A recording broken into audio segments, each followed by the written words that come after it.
Toshakhana case में बानी PTI सजा मुअत्तल हो गई। इस्लामाबाद हाईकोर्ट ने बुशरा बीबी की सजा भी मुअत्तल कर दी। चीफ जस्टिस आमिर फारूक का कहना था कि सजा के खिलाफ अपील ईद के बाद मुकर्रर करेंगे। इस मुतालिक मजीद क्या तफसीलात हैं आलीजा से जानते हैं। आलीजा आगाह कीजिएगा, तोशाखाना केस में बानी पीटीआई की सजा मुअत्तल कर दी गई है।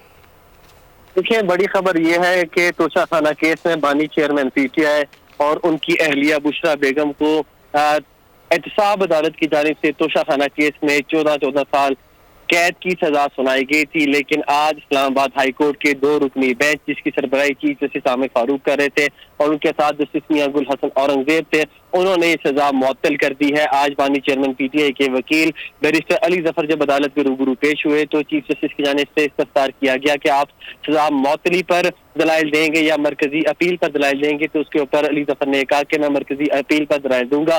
तो उसके ऊपर chief justice Islamabad high court justice Aamir Farooq का ये कहना था कि अभी हम वो नहीं सुन सकते, क्योंकि साइफर केस में जो आपकी अपील है वो भी हम सुन रहे हैं और वो कल उसमें FIA की जानिब से दलाइल शुरू होने हैं, नहीं मालूम वो कब तक चलेंगे। इसकी मरकजी अपील जो है वो हम ईद के बाद के लिए मुकर्रर कर देते हैं, आप सजा मुअत्तली पर दलाइल दें। तो उसके ऊपर बैरिस्टर अली जफर ने सजा मुअत्तली पर दलाइल दिए, जिसके ऊपर FIA और नैब की जानिब से कोई रिजेंटमेंट का नहीं की गई और उनका ये कहना था कि हमने ये केस देखा है, सजा मुअत्तली का केस है, हमें कोई इतराज नहीं है। तो उसके ऊपर इस्लामाबाद हाईकोर्ट ने बाद सजा मुअत्तल करते हुए केस की समाअत जो है वो ईद के बाद के लिए मुकर्रर कर दी है। जी, तोशाखाना केस में बानी पीटीआई की सजा मुअत्तल कर दी गई है और समाअत अब ईद के बाद मुकर्रर होगी। तमाम सूरत हाल से मोहम्मद आलीजा अपडेट कर रहे थे, आपका बहुत शुक्रिया। चीफ जस्टिस काजी फॉयज ईसा ने इस्लामाबाद हाई कोर्ट जजेस के खत का नोटिस ले लिया है। 7 रुकनी लार्ज बेंच भी तश्कील दे दिया गया।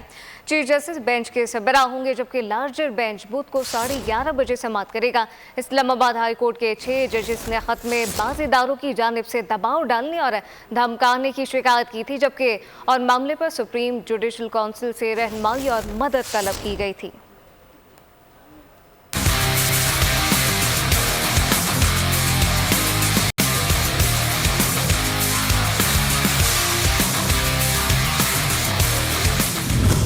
चीफ जस्टिस सुप्रीम कोर्ट काजी फॉयज ईसा का बड़ा फैसला, इस्लामाबाद हाई कोर्ट के 6 जजेस के खत का नोटिस ले लिया।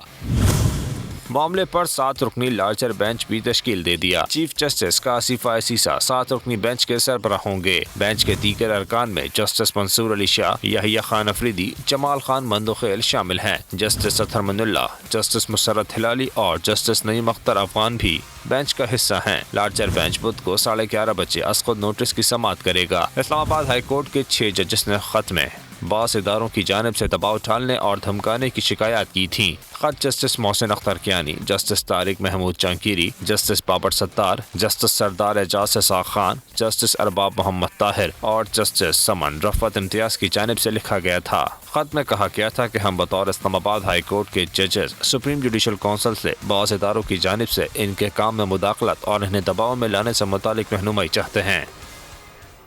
जस्टिस सटाए तसद्दुक जिलानी ने कमीशन सरबराही से इनकार कर दिया। बजरिया खत फैसले से वज़ीर आज़म को आगाह कर दिया। कहा मुनासिब होगा चीफ जस्टिस इदारे की सतह पर इस इशू का फैसला करें। खुद पर एतमाद करने पर वज़ीर आज़म और काबीना का मशकूर हूँ।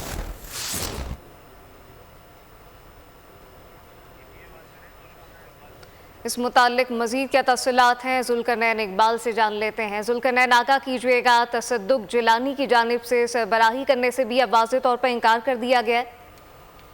जी बिल्कुल, साबिक chief justice of Pakistan justice retired तसद्दुक हुसैन जिलानी की जानिब से वज़ीर आज़म शहबाज शरीफ को खत लिखकर आगाह किया गया है कि वो जो 1 मैन कमीशन को बनाया गया था इस्लामाबाद हाई कोर्ट के 6 जज के खत के मामले पर, उसकी तहकीकात नहीं कर सकते। उनका कहना था कि ये मामला अदलिया की आज़ादी के मामला है और इसको जो सुप्रीम जुडिशल काउंसिल है, जो एक आईनी बॉडी है, उसको ये खत लिखा गया था रहनुमाई लेने के लिए। तो इस मामले में जो इसके टर्म्स ऑफ रेफरेंस हैं वो इस सब्जेक्ट से मैच उसके मुताबिक नहीं है। और साथ ही साथ उन्होंने ये भी इसमें कहा है कि ये आर्टिकल 209 के पैरे में तो ऑलरेडी बेशक नहीं आता, लेकिन फिर भी मुनासिब होगा कि क्योंकि ये अदलिया की एक आईनी बॉडी को एड्रेस किया गया है जजेस की जानिब से, तो चीफ जस्टिस ऑफ पाकिस्तान जो जुडिशरी के सरबराह हैं वो इंतजामी साइड पर, अदालती साइड पर इसको बतौर इदारा इस मामले को रिजॉल्व करें। इस वजूहात के साथ उन्होंने जो कमीशन की सरबराही है वो करने से माजरत कर ली है और इस मामले से उन्होंने बाज़ाब्ता आगाह भी कर दी है वफाकी हुकूमत को, वज़ीर-ए-आज़म को खत लिखकर। जी या फरीद माहिर कानून भी हमें ज्वाइन कर चुके हैं। या ये सब सबसे पहले तो बहुत शुक्रिया। क्या कहिएगा, जैसे रिटायर्ड तसद्दुक जिलानी ने कमीशन सरबराही से अब वाज़े तौर पर इनकार कर दिया है। ये 6 जजेस के ख़त का ये मामला है जो कि यकीनी तौर पर इंतहाई गैर मामूली है, लेकिन अब इस वक्त असखुर नोटिस कितना एक समझते हैं कि खासा गैर मामूली मामला है? देखिए, बात यह है कि जस्टिस तसद्दुक हुसैन जिलानी की सरबराही में जो ये कमेटी बनाई गई या कमीशन बनाया गया, इसको पॉलिटिकल पार्टीज ने जो है वो मैनिपुलेट किया और पॉलिटिकल पार्टीज खास तौर पे पीटीआई ने जिस तरीके से इसको इस्तेमाल किया अपने मकासद के लिए, इसमें नजर आ रहा था कि कोई भी शख्स जो थोड़ा सा भी रिस्पॉन्सिबल हो या एक किसी इम्पेक्केबल कैरेक्टर का हो, जैसे कि जस्टिस तसद्दुक हुसैन जिलानी का हमें लीगल बैकग्राउंड भी पता है, उनका टेन्योर है चीफ जस्टिस भी पता है, तो लगता यही है कि जस्टिस तसद्दुक हुसैन जिलानी जो है वो अपने आप को इस तरह के इश्यूज में लेकर आना नहीं चाह रहे थे जो पॉलिटिसाइज हो चुके हुए थे। उनको मालूम था कि अगर तो उनका कोई फैसला पीटीआई को पसंद नहीं आएगा तो पीटीआई का जो मीडिया सेल है वो उनकी ट्रोलिंग शुरू कर देगा सोशल मीडिया के ऊपर। देखिए, जस्टिस तसद्दुक हुसैन जिलानी जब चीफ जस्टिस ऑफ पाकिस्तान थे तो उस वक्त पीटीआई का इस तरह का एक फ्रिवलस और ऑब्नॉक्शियस सोशल मीडिया सेल नहीं होता था, और आज जिस तरह का वो सेल है, कोई भी ईमानदार और स्ट्रेट फॉरवर्ड आदमी और ऑनेस्ट आदमी कभी भी नहीं चाहेगा ऐसी कोई भी कमीशन की सरबराही करे जिसका रिजल्ट जो है वो सिर्फ एक तरफ का रिजल्ट होगा तो पीटीआई का सोशल मीडिया सेल उसको एक्सेप्ट करेगा, वरना तो वो एक्सेप्ट करने की जगह कमीशन के सरबराह के ऊपर पर्सनल अटैक शुरू कर देगा। पहली बात तो ये जस्टिस तसद्दुक हुसैन जिलानी की है, तो मेरे ख्याल में उनको भी प्रेशर था कि वो इस तरह की किसी भी मामलात में ना आए जिसका उनको रिजल्ट जो है वो अच्छा आता हुआ नजर नहीं आ रहा हो। दूसरी बात है 184(3) की जो सुप्रीम कोर्ट ने सुओ मोटो नोटिस लिया है। देखिए, ये एक पॉजिटिव डेवलपमेंट है, क्योंकि अगर तो जुडिशियल इंडिपेंडेंस को बरकरार रखना है तो जुडिशरी जो है वो एक सबसे अच्छा एक प्लेटफॉर्म है जुडिशियल इंडिपेंडेंस को इंश्योर करने के लिए। लेकिन सवाल ये उठता है कि क्या सुप्रीम कोर्ट ऑफ पाकिस्तान अपने स्कोप को क्या लिमिटेड रखेगा या इसको ब्रॉडन करेगा? क्या इशू सिर्फ इंटेलिजेंस एजेंसीज की इन्वॉल्वमेंट है जुडिशियल वर्किंग में, या ये जो ब्यूरोक्रेसी से भी उन पे प्रेशर आता है जुडिशरी पे, और पॉलिटिशियन से भी प्रेशर आता है, और खास तौर पे जो जूनियर जजेस के ऊपर सीनियर जजेस का प्रेशर होता है? क्या सुप्रीम कोर्ट ऑफ पाकिस्तान हर तरह के इश्यूज, हर तरह की इंटरफेरेंस को देखेगी, या सिर्फ क्या इंटेलिजेंस एजेंसीज या जो जजेस के लेटर के अंदर किए गए एलिगेशंस हैं कि क्या सिर्फ अपने स्कोप को उधर तक महदूद करेगी?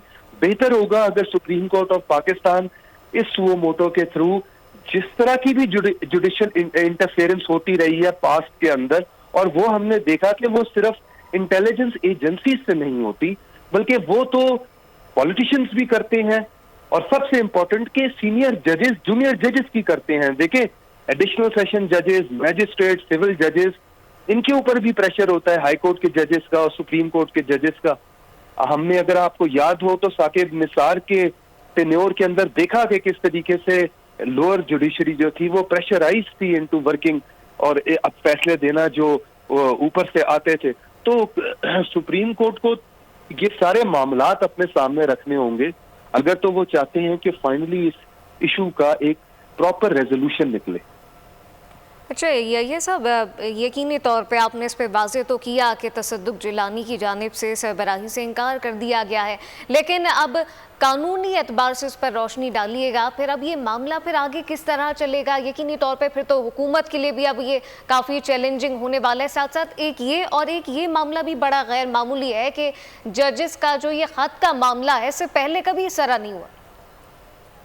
देखिए, अब तो क्योंकि सुप्रीम कोर्ट ऑफ पाकिस्तान ने सुओ मोटो केस इनिशिएट कर दिया है, तो मुझे नहीं लगता कि अब गवर्नमेंट ऑफ पाकिस्तान की फेडरल गवर्नमेंट जो है वो चाहेगी कि कोई एक नया कमीशन बनाया जाए या किसी कमीशन को किसी और शख्स जो है वो लीड कर ले, बिकॉज अब एक सुप्रीम कोर्ट की प्रोसीडिंग्स और कमीशन साइड बाय साइड चलना तो मुनासिब नहीं होगी। और मेरे ख्याल में सुप्रीम कोर्ट का सुओ मोटो लेने से फेडरल गवर्नमेंट को कोई नुकसान नहीं होता, बल्कि फेडरल गवर्नमेंट को इसमें के लिए फायदा है कि सुप्रीम कोर्ट ऑफ पाकिस्तान जो है वो एक मैटर को ओपन और ट्रांसपेरेंट मैनर के अंदर जो है वो इन्वेस्टिगेट करे और इसके ऊपर कोई रिकमेंडेशन, देखिए जो भी रिकमेंडेशन सुप्रीम कोर्ट से आएगी उसके ऊपर अमल दरामद तो फेडरल गवर्नमेंट ने ही करना है। तो सुप्रीम कोर्ट जो है वो एक बेहतर प्लेटफॉर्म है इस तरह का जो मसला है जो पाकिस्तान की लीगल हिस्ट्री में काफी ज्यादा इनग्रेन्ड है। देखिए ये मसला कोई 6 जजेस के लेटर से नहीं शुरू होता, ये मसला पाकिस्तान की लीगल हिस्ट्री में एक पुराना मसला चलता आ रहा है और ये पॉलिटिकल पार्टीज जो यूज कर रही हैं अपने फायदे के लिए, जैसे कि पीटीआई है, वो आपको नजर आ जाता है कि पॉलिटिकल पार्टीज की कोई सिंसेरिटी नहीं है इस कॉज के साथ, वो सिर्फ अपने कॉज को इस कॉज के साथ मिलाकर अपने फायदा देखना चाह रहे हैं, खास तौर पे पीटीआई, क्योंकि पीटीआई के टेन्योर के अंदर हमने सबसे बदतरीन जुडिशियल इंटरफेरेंस देखी, जिस तरीके से जजेस जो थे उनको फैसला एक तरफा फैसला करने के ऊपर और इमरान खान को फेवर्स देने के लिए और पीटीआई को फेवर्स देने के लिए किस तरीके से जुडिशरी को इस्तेमाल किया गया। और ये हाई कोर्ट की जुडिशरी नहीं थी, ये टॉप मोस्ट सुप्रीम कोर्ट की जुडिशरी थी, जिसके अंदर टॉप मोस्ट पाकिस्तान के जजेस जो थे उनकी इन्वॉल्वमेंट का खदशा हुआ। तो देखिए पॉलिटिकल पार्टीज जो है वो they are not a suitable forum कि वो इस इशू को रिजॉल्व करे। पॉलिटिकल पार्टी जो है वो सूटेबल फोरम नहीं है। सीनियर तज्जियाकार याया फरीद ख्वाजा, एहतशाम उल हक और जुल्करनैन इकबाल हमें अपने तज्जिए से आगाह करे थे। आप तीनों लोगों का बहुत शुक्रिया। शाम दहशतगर्द हमले में हलाक चीनी इंजीनियर्स की मैयतें चीन रवाना कर दी गई। सदर, वजीर आजम और मुसल्लह अफवाज के सरबराहान की जानिब से चीनी बाशिंदे के लिए नूर खान एयरबेस पर फूल रखे गए थे और 30 सेकंड की खामोशी भी अख्तियार की गई। अपडेट शामिल करें, आपको बताएं कि पीपल्स सीटीडी ने बिशाम धमाके की रिपोर्ट पेश कर दी है। वज़ीर आज़म की हिदायत पर जॉइंट कमेटी तश्कील दे दी गई थी। धमाके की जगह से तमाम शवाहिद इकट्ठे किए गए हैं। शवाहिद की बुनियाद पर अहम गिरफ्तारियां की गई हैं। खुदकुश धमाके की मनसूबाबंदी अफगानिस्तान में हुई सीटी फुटेज में हासिल कर ली गई है। काफिले के साथ जेम्स फाल थे या नहीं, अपडेट करें आपको, काफिले के साथ जेम्स फाल थे या नहीं, इसकी भी तफ्तीश की जा रही है। सीसीटीवी फुटेज भी हासिल कर ली गई हैं। खुदकुश धमाके की मनसूबाबंदी अफगानिस्तान में हुई है। शवाहिद की बुनियाद पर अहम गिरफ्तारियां की गई। धमाके की जगह से तमाम शवाहिद इकट्ठे किए गए हैं। वज़ीर आज़म की हिदायत पर ज्वाइंट कमेटी तश्कील दे दी गई है। केपी पुलिस सीटीडी ने बिशाम धमाके की रिपोर्ट पेश कर दी है। आम खबर से आपको इस वक्त आगाह कर रहे हैं। सीसीटीवी फुटेजेस भी हासिल कर ली गई हैं। काफिले के साथ जैमर्स फाल थे या नहीं, इसकी भी तफ्तीश की जा रही है। मजीद जान लेते हैं ब्यूरो चीफ पेशावर जाहिर शाह शराजी से। जी जाहिर शाह, बताइएगा मजीद क्या तफसीलात सामने आई हैं अब तक की तफ्तीश के मुताबिक? जी बिल्कुल, शाम खुदकुश धमाके के हवाले से जो पुलिस और सीटीडी की टीम ने जो है वो एक रिपोर्ट पेश की है और वज़ीर आज़म की हिदायत पर ये जॉइंट कमेटी तश्कील दी गई थी। इस कमेटी ने अपनी रिपोर्ट में कहा है कि धमाके की जगह से तमाम जो है शवाहिद इकट्ठे किए गए हैं और शवाहिद की बुनियाद पर गिरफ्तारियां की गई हैं। तकरीबन 10 के करीब अफराद जो है गिरफ्तार हुए हैं चीनीज इंजीनियर हमले में। और कुछ हमले की जो मनसूबाबंदी है ये बताया गया है कि अफगानिस्तान में की गई थी और जो सीसीटीवी फुटेज हासिल किए हैं उससे ये बताया गया है कि काफिले के साथ जो जैमर्स थे वो काम कर रहे थे, लेकिन इसके बावजूद जो है वो ये हमला हुआ और इस हमले के नतीजे में 5 गैर मुल्की जो है वो हलाक हुए। ये भी बताया गया है कि एक अहम दहशतगर्द कमांडर जो कि इस तमाम मनसूबाबंदी का जो है वो जिम्मेदार था, वो जो है वो अफगानिस्तान से उसका ताल्लुक है और अफगानिस्तान के अंदर बैठ के ये मनसूबाबंदी की गई थी। जो अफराद गिरफ्तार किए गए हैं इसमें ये बताया गया है कि जो मुबैना खुदकुश हमलावर था उसकी अफगानिस्तान में मनसूबाबंदी की गई है और अब सीसीटीवी फुटेज भी मंजर आम पर आ गई है। जाहिर शाह शराजी, बहुत शुक्रिया। न्यूज स्टूडियो से फिल वक्त इतना ही। मज़ीद बाखबर रहने के लिए विजिट कर सकते हैं हमारी वेबसाइट boldnews.com। देखते रहिए बोल्ड। सब्सक्राइब करें और बेल दबाएं ताकि कोई खबर रह न जाए।